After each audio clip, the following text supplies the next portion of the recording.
आदमी को उल्लू बनाते हैं कि तेरा नामकरण कर देंगे, तेरे गृह बदल देंगे, शादी की डेट निकाल देंगे। लेकिन अब पूरे देश को उल्लू बनाने की ताकत देखिए इनमें। पूरे देश को उल्लू बनाया और विश्व स्तर पर बेइज्जती कराई है कि हम हवन कुंड से। ऑस्ट्रेलिया ने कोई हवन नहीं किया, कोई यज्ञ नहीं किया, कोई ज्योतिष नहीं बैठा, किसी भी तरह का कोई प्रोपेगेंडा नहीं चलाया, लेकिन फिर भी वो ट्रॉफी जीत के ले गए, क्योंकि वो खेल को खेल समझते हैं। अगर धर्म को आप तलवार की तरह इस्तेमाल कर रहे हैं किसी कमजोर को सताने के लिए, गरीब को सताने के लिए, या दूसरे लोगों को डराने के लिए, या विश्व स्तर पे बेइज्जती कराने के लिए, तो ये धर्म कहाँ हो गया? तो बेइज्जती हो गई ना। इन्होंने कहा खेल नहीं है, धर्म युद्ध है। और हम भारत के लोग संविधान में विश्वास रखते हैं। अगर संविधान की ओर नजर उठाई तो हम भारत के लोग उन लोगों को उखाड़ना भी जानते हैं जिनको हमने कुर्सी पे बिठाया। नमस्कार, मैं ब्यूटी गिरी और आप देख रहे हैं नेशनल दस्तक। अभी हमारे साथ बातचीत करने के लिए मौजूद हैं निर्देश सिंह। क्या कहेंगी, संविधान दिवस के अवसर पर मार्च निकाला जा रहा है, क्या संविधान जो है इतना कमज़ोर है कि कोई भी बदल देगा, कोई भी आकर उसे चेंज कर सकता है, खराब कर सकता है, खतरे में आ जाता है संविधान? देखिए, जब अगर संविधान की ताकत लोगों को नहीं पता होगी तो जो शातिर लोग हैं वो उसको बदलने के लिए प्रयास भी करेंगे। और यही हुआ है कि भारत में अब तक जब से संविधान लागू हुआ है तब से भारत के अंदर संविधान को छुपाने की कोशिश की गई है। आम जनता को पता नहीं है कि संविधान की पावर क्या है। संविधान लोगों के लिए है और लोगों द्वारा है, लोगों द्वारा बनाया गया है। ये बात भी अभी लोगों को नहीं पता है। लोगों के लिए संविधान है, अभी लोगों को ये भी नहीं पता है। जो किसी के ऊपर अत्याचार हो जाता है तो वो थाने जाता है और थाने जाकर थाने की धमकी देता है। उसे ये तो पता है कि थाने जाना है, लेकिन उसे ये नहीं पता थाने जाने की जो पावर है ये संविधान की बदौलत है।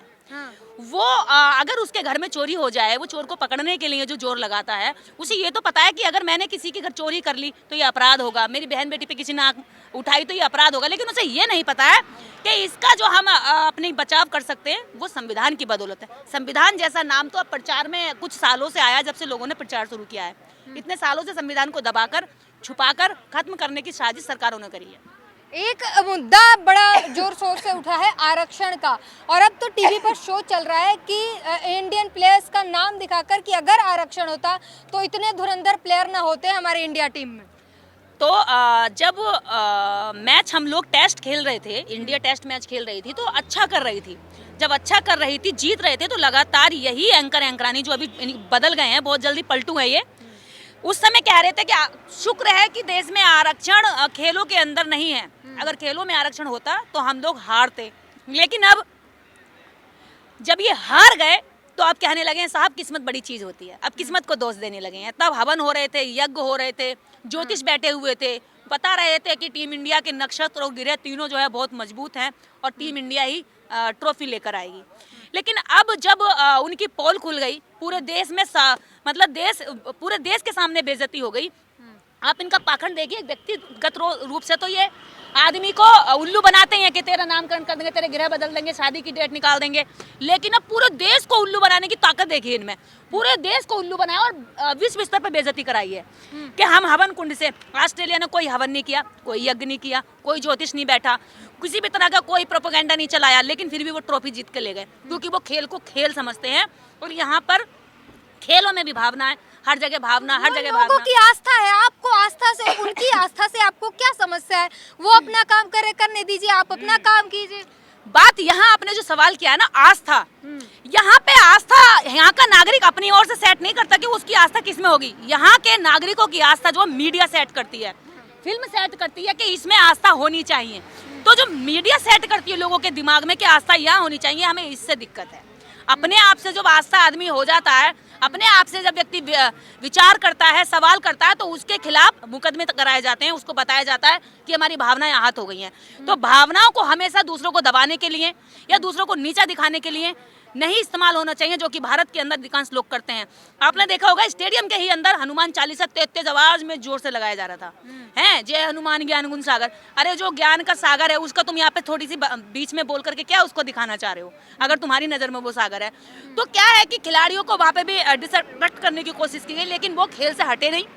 उन्होंने खेल को खेल समझा और वो जीत कर ले गए। हमारे यहाँ हर जगह भावना भावना भावना, हर जगह धर्म धर्म धर्म, इस वजह से सारा खेल खराब हो गया। यानी आप जो है संविधान के बारे में लोगों को बता रही हैं, जिनको चाहती है बताना, वो अपने धर्म के बारे में बता रही है। आपका अपना काम है, उनका अपना काम है। धर्म तब तक धर्म है जब तक वो दूसरों की रक्षा, दूसरों के लिए करुणा और मानवता का संदेश दे। यदि धर्म दूसरों को चिढ़ाने, दूसरों का इस्तेमाल करने, लोगों को शोषण करने, SC ST OBC के अधिकार खाने, उनके आरक्षण का विरोध करने के लिए है तो वो धर्म नहीं है। वो धर्म एक उनके लिए हथियार का काम करता है। ठीक है, अगर धर्म को आप तलवार की तरह इस्तेमाल कर रहे हैं किसी कमजोर को सताने के लिए, गरीब को सताने के लिए, या दूसरे लोगों को डराने के लिए, या विश्व स्तर पे बेइज्जती कराने के लिए, तो ये धर्म कहाँ हो गया? तो बेइज्जती हो गई ना। इन्होंने कहा खेल नहीं है, धर्म युद्ध है, तो इसका मतलब अगर खेल हार गया तो धर्म हार गया इनका, ये एक्सेप्ट करेंगे? मतलब जबरदस्ती धर्म को बदनाम करने का सबसे पहला प्रोपेगेंडा वही लोग चलाते हैं, वही इसको आगे बढ़ाते हैं जो धर्म की बात करते हैं। धर्म की धज्जियां उन लोगों से ज्यादा किसी ने नहीं उड़ाई जो धार्मिक बनते हैं। कहा जा रहा है कि मोदी सरकार में सबसे ज्यादा खतरा है, संविधान को खोखला किया जा रहा है। मोदी सरकार जो है संविधान को खोखला करने की कोशिश कर रही है। कल हमने देखा कि बीजेपी के लोग जो है संविधान दिवस में जश्न मना रहे हैं, संविधान के बारे में तमाम बातें बता रहे हैं और प्रोग्राम कर रहे हैं। बीजेपी की माँ RSS है। जब RSS ने स्वयं सेवक संगठन बनाया, RSS बनाया, तो गांधी की हत्या पर बनाया, ठीक है, और गांधी के विचारों से अगेंस्ट जाकर बनाया। लेकिन जब उसने राजनीतिक पार्टी बनाई तो राजनीतिक पार्टी बनाते ही बीजेपी के बैनर में गांधी जी की तस्वीर लगने लगी, जानते हैं। और अब उनका सफाई दिवस भी वही मनाते, स्वच्छता अभियान गांधी जी का। यानी कि वो जिसकी हत्या करते हैं उसी का जो है महिमा मंडन करके उसके लोगों को कैप्चर करना जानते हैं। बाबा साहब अम्बेडकर के विचारों से नफरत करते हैं, लेकिन उनकी स्टैचू लगा करके लोगों को वोट के लिए लुभाना चाहते हैं। तो ये वोट की राजनीति अलग होती है और वास्तव में उनके प्रति यहाँ पे आप देखेंगे, यहाँ कोई भले ही नेता नहीं है, यहाँ जितनी आम पब्लिक है ये देश के नागरिक है, हम भारत के लोग। और हम भारत के लोग संविधान में विश्वास रखते हैं। अगर संविधान की ओर नजर उठाई तो हम भारत के लोग उन लोगों को उखाड़ना भी जानते हैं जिनको हमने कुर्सी पे बिठाया। SC ST के जो लोग हैं, OBC दलित जो है भी हैं, वो भी तो हिंदू ही हैं। वो लोग भी तो अपने आप को हिंदू कहाँ, उनको लेकिन ऊपर कास्ट के लोग उनको हिंदू कहाँ मानते हैं? हिंदू मानकर भाई कहाँ मानते हैं? अगर वो भी हिंदू होते, वो भी उनके भाई होते। कह रहे हैं हमारे भाइयों में बंटवारा कर रहे हो जनगणना। अगर मानते तो उनके अधिकारों से नफरत क्यों करते? जब जाति के नाम पर तुम किसी के साथ, मान लीजिए ऑनर किलिंग क्यों होती है? ऑनर किलिंग इसलिए होती है ना, कोई छोटी जाति का व्यक्ति, लड़का किसी बड़ी जाति की लड़की के साथ शादी कर ले या लव मैरिज कर ले, लव अफेयर कर ले, तो उसको मार दिया जाता है। तो अगर वो भाई है और अपने ही परिवार का, अपने ही धर्म का, तो ऐसा क्यों होता है इस देश के अंदर? अगर वो उसको अपना नहीं मानते हैं तभी तो उसकी हत्या करते हैं, वरना हत्या की जरूरत क्यों पड़ती है? यानी कि अपराध करने को मंजूर हो जाएंगे लेकिन दलित को भाई मानने के लिए मंजूर नहीं है। गाल बजाने से, मुंह से कह देने से भाई नहीं होता भाई। मानने के लिए साबित करना पड़ता है, व्यवहारिक होना पड़ता है, उनके हक अधिकारों को देकर उन्हें मजबूत करना पड़ता है। मैं मेरा भाई मानती हूँ, मेरे भाई को मैं प्यार करती हूँ, उसको मजबूत करने के लिए मैं उसको व्यापार खड़ा करूंगी, उसको मैं नौकरी में लाऊंगी, उसको मैं शिक्षा में लाऊंगी, अच्छी नौकरी दिलाऊंगी, उसकी फीस जमा करूंगी। लेकिन यहाँ तो जब इनके दलित भाइयों के लिए आरक्षण के तहत फीस का प्रावधान है, नौकरियों में रिजर्व सीट का प्रावधान है, तो उससे नफरत करते हैं, रात दिन आरक्षण के खिलाफ गालियां देते हैं। वो लोग चाहते हैं कि काबिलियत के आधार पर मिले नौकरियां, आप लोग चाहते हैं जाति के आधार पर। काबिलियत के आधार पर ही मिलनी थी तो इस भारत के अंदर 1947 से पहले इस देश के अंदर सारे गुरुकुल ब्राह्मणों के कब्जे में थे। कितना ब्राह्मणों ने परमाणु बनाया, कितना ब्राह्मणों ने आविष्कार करा, इन ब्राह्मणों के हाथ में गुरुकुल थे। मुझे बताइए ब्राह्मणों ने कितने आविष्कार करके इस देश के अंदर बनाया? जिन देवी देवताओं की गणना इन किताबों में और मोबाइल में करी, वो तस्वीरें भी एक कलाकार ने बनाई और उन तस्वीरों के भी आधार पर इन्होंने देश को उल्लू बनाया। खुद भी ये इज्जत नहीं करते धर्म की। अगर ये धर्म की इज्जत करें ना तो वास्तव में धर्म बचा लें। और सच्ची बात तो ये है कि बीजेपी ने धर्म खतरे में डाल दिया है। वास्तव में ये सच, आज नास्तिकों की संख्या बढ़ रही है, आज तर्कवान लोगों की संख्या बढ़ रही है, इसलिए धर्म खतरे में है। क्योंकि धर्म अंधश्रद्धा पर आधारित है, धर्म पाखंड पर आधारित है। लोग पाखंड छोड़ रहे हैं, संविधान की शरण में आ रहे हैं, तो भाई धर्म तो खतरे में आएगा ही। खतरे में संविधान नहीं है, खतरे में धर्म है। और ये जो धर्म का खतरा है, बीजेपी और आरएसएस अच्छे से भांप रही है कि विज्ञान के दौर में हम ज्यादा दिन तक लोगों को मूर्ख नहीं बना सकते। लोग तर्क करेंगे और आगे बढ़ेंगे। तो आपने साफ तौर पर सुना किस तरीके से जो तमाम बातें हैं संविधान को लेकर चलता है, वो हमने इनसे पूछा और इन्होंने उन सारे सवालों का बखूबी जवाब भी दे दिया है। अब पूरी बातचीत पर अपनी प्रतिक्रिया जरूर दीजिए। कैमरामैन आशीष के साथ ब्यूटी गिरी, नेशनल दस्तक।